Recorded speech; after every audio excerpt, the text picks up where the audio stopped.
আসসালামু আলাইকুম। আলহামদুলিল্লাহ আমরা পৌঁছে গেছি আমাদের সেই জমিতে। আমরা যে জমিতে ভুট্টা রোপণ করেছি, ভুট্টা রোপণ করা প্রায় আজকে 7 থেকে 8 দিন বয়স হয়ে গেছে। দেখতে আসলাম যে জমিতে পানি বা সেচ দিতে হবে কিনা, কী অবস্থা।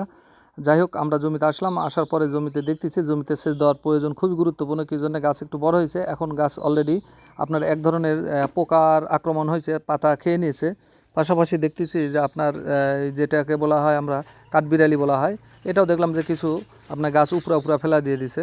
যা কেটে সেচ দিয়ে দিলে এই সমাধান হয়ে যাবে। সেচের দরকার, এই জন্য মাটিটা গোড়াটা নরম হয়ে গেছে, এই যে লক্ষ্য করে দেখুন।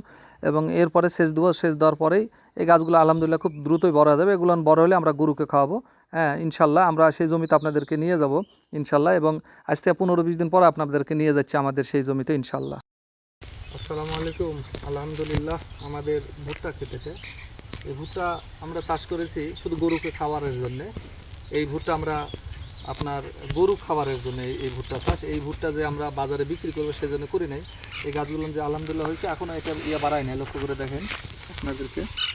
ভুট্টা গাছ মোটামুটি আপনাদের হয়ে গেছে, খুব সুন্দরই ভালোই হয়েছে, খারাপ হয় নাই।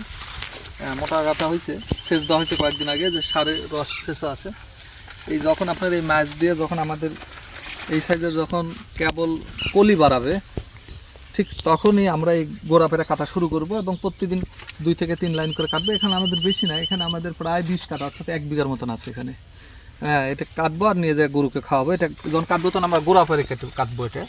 আর হয়তো দেখা যাচ্ছে যে আপনার 15 থেকে 20 দিন পরেই, মানে 3 সপ্তাহ পরেই আমাদের এই ইয়াগুলান ভুট্টার জালিগুলা পড়বে। ভুট্টার জালি যখন ঠিক এই সাইজ হওয়ার পর যখন দেখবো মুখে টিপ দেওয়ার পর যে আপনার নরম এবং দুধের মতন কষ বাড়াচ্ছে, ঠিক ওই মুহূর্তে তখন আমরা গোড়া বেড়ে কেটে এটা গোটাটা নিয়ে মেশিনে কেটে আমরা গরুকে খাওয়াবো। সেই জন্য এটা গরুর জন্য খুবই পুষ্টিকর খাবার। যদি আমরা ভুট্টা যে বিক্রি করে যা না লাভ পাই, তার চেয়ে বেশি লাভ হয়। কি জন্য? গরুর খাদ্যটা খুবই একটা গুরুত্বপূর্ণ জায়গা। আমরা একেবারে ন্যাচারাল পদ্ধতিতে গরু লালন পালন করি, এই কারণে আমাদের খামার করে লাভবান হয়। আমরা একেবারে প্রান্তিক গ্রামে আমাদের এই চাষবাস। যারা আমাদের এই খামার দেখার পর অনুপ্রাণিত হয়ে, বিশেষ করে শহর বন্দরে যারা এই গরু লালন পালন করতে চায়, এটা আপনাদের জন্য অনেক ক্ষতির কারণ হয়ে যায়। এই কারণে গরু লালন পালন করতে যায়, তাদের উৎপাদন যে কষ্টটা অনেক বেশি হয়ে যায়, যার কারণে মানে উৎপাদন খরচ বেশি হওয়ার কারণে তারা লস খেয়ে থাকে। এই জিনিসটা আপনাকে লক্ষ্য রাখতে হবে। যদি আমরা যেহেতু আমাদের যে গরু আছে, আমাদের 15-20টা যে গরু আছে, গরুর জন্য আমাদের ঘাস আছে এরকম 2 থেকে 2.5 বিঘা মাটিতে, এবং ভুট্টা আমরা চাষ করে এরকম 2-4-5 বিঘা নিয়মিত প্রতিনিয়ত। যখন এটা কাটতেছি এটা নিয়ে খাওয়াচ্ছি, এবং এখান থেকে যেটা আমাদের গাভী আছে, গাভীর দুধ হচ্ছে, দুধ থেকে আমরা ঘি উৎপাদন করি। পাশাপাশি এরে গরু আছে। এই সব কিছু এই খাদ্য প্রক্রিয়াটা খুবই একটা গুরুত্বপূর্ণ। দেখেন, লক্ষ্য করে বিশাল সুন্দর হয়েছে। এই জমি থেকে আমরা কাটবো ইনশাল্লাহ। তো সবার সুস্বাস্থ্য দীর্ঘ কামনা করি, এবং সবাই আমাদের জন্য দোয়া করবেন।